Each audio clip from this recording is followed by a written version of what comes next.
Um, my name is Bethel OKeefe, and I had transplants, but only lasted for 8 years. I'm now back on dialysis, but I'm on home choice, which I'm busy during the day, and I'm dialyzed when I go to bed. So you've had a kidney transplant that failed. Yeah. And what happens to a kidney when it fails? Do they remove it, or tell me what happens? No, they leave it in, and it'll, in years, the kidneys will shrink, or, you know, actually your own kidneys will shrink and fade away. But I think I still feel transplant kidney in me, unless it's giving me trouble, you know, problems, that they will physically, you know, remove it. But no, it's still in. So you're on dialysis now, and Yep. you're on a transplant waiting list. Yep. Do you know why your kidney failed? I had urine reflux, and yeah, and I'm all lucky that I wasn't a diabetic or any other what's known to, you know, link me to the kidney disease. But yeah, it's a reflux which could have changed when I was, you know, a little girl. But where I come from, the medical medicines, it was like, you know, just give you 2 aspirin and a band-aid and send you away. There was no doctors at all. So, yeah, it was pretty hard. But I just, you know, grew up with that problem until it corrected itself when I was late 30s. Yeah. So do you know why your transplant failed? My transplant failed. No, there was really a stressed and difficult period I was going through, and yeah, it's a stress that gets to you, that, you know, really get to the bottom of everything, really. So it's wise to, you know, stay happy and look at it, you know, silver lining in the cloud, you know. Like, you know, you always got to be, if there's any problem or any, you know, matters, family matters that need, you know, to work out, you just walk away from it and come back tomorrow. Like, don't take everything on your shoulder all at once. Think things out, and you know, and gradually, you know, you'll make sense the next day. I think that's where I've seen most of the patients, where they're stressing out, like they don't understand what the doctors are saying, and you know, the medication, the diet, you know, they'd be saying, well, why should I go on that, you know, on these particular diet or, you know, medication? Didn't I just had a transplant? Are my kidneys working all right? Well, you know, it's always why, what if, why? All these questions, they get so confused and stressed out, and that's when they just, you know, some of them give up. Can you remember when take us through your kidney transplant procedure when you had it 8 years ago? Yes, I had a phone call from Dr. Ely, and she said, well, you know, we got a kidney available for you. You're coming in? This is Christmas Eve night. And I got everything planned for Christmas, and I sort of hesitate, and I sort of go, oh, hang on a second, I've got all these planned for tomorrow. Will that spoil everything, you know? And she said, well, it's up to you. Then I, you know, talked with my husband, and he said, well, if you miss this one, you're going to have to wait another 12 years or whatever to get another kidney. And I sort of hummed and hummed, oh no, Christmas tomorrow, I want my present, I want to open my present. So, but at the end, yes, I did went in. There was about 1 o'clock in the morning when they rang me. And yeah, it was a lovely Christmas present. Almost like, well, not almost, it was a second chance I had.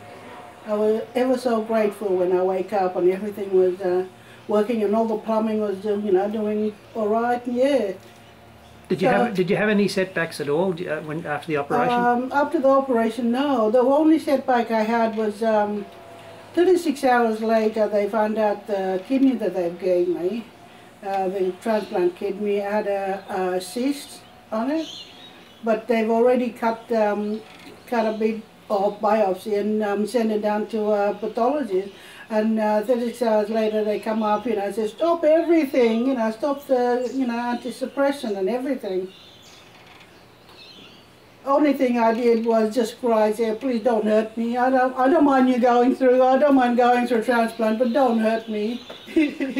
So, you know, to think that I have to go all over again, the pain and, yeah. But, yeah, at the end of it, you know, I come out, I was very, very grateful. I, you know, say a prayer, say thank you for the second chance. I can feel the difference, like, you know, the taste-wise, and yeah, and the waterworks, you know, everything was, you know, working perfectly. And you say you can feel a difference taste-wise. You can taste better. Well, it was like you can taste and smell everything that's good for you now. I mean, not smell and taste. It's everything that when you see, you know, on a dialysis, everything will taste, you know, not as good. But to think that, you know, go have a transplant and everything you appreciate and you just, you know, want to eat everything. Like, you know, oh, this tastes wonderful. I'm not sure whether that, you know, appreciation of, you know, you're being alive and you just had a brand new, you know, set of life. But everything I looked at it, I thought, well, this is second chance, now I'm going to do it right this time.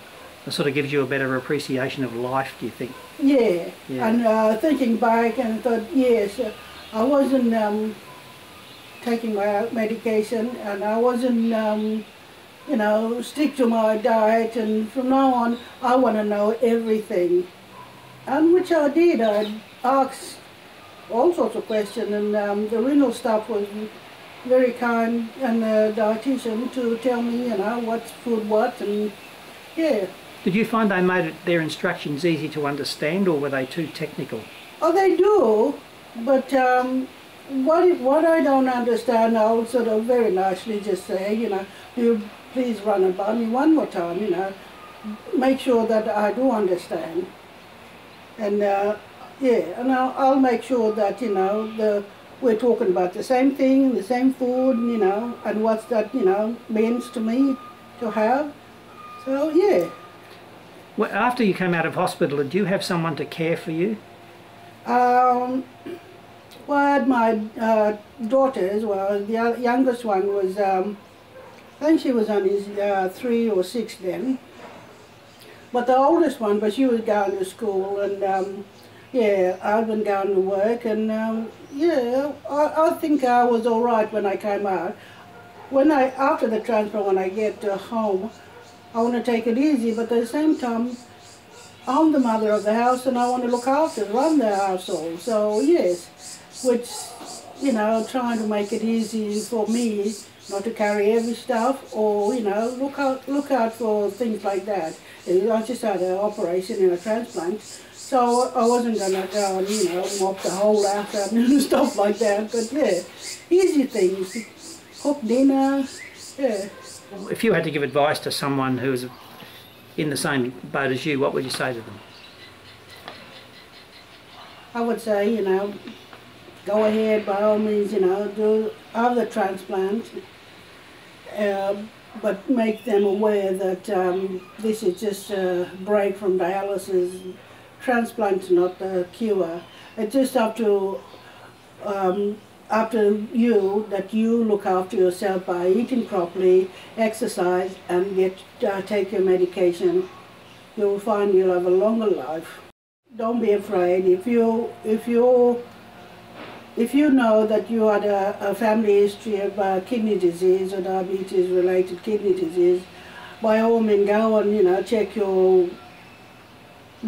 check up with your doctor, with your GP, and, you know, the earlier you get, you know, find out that you've got renal problem, the earlier you'll get in, and you can actually reverse the disease or slow it up, you know, slow the disease up. So it's only up to you how you want to, you know, look at it. Do you want the disease to control your life, or you control it?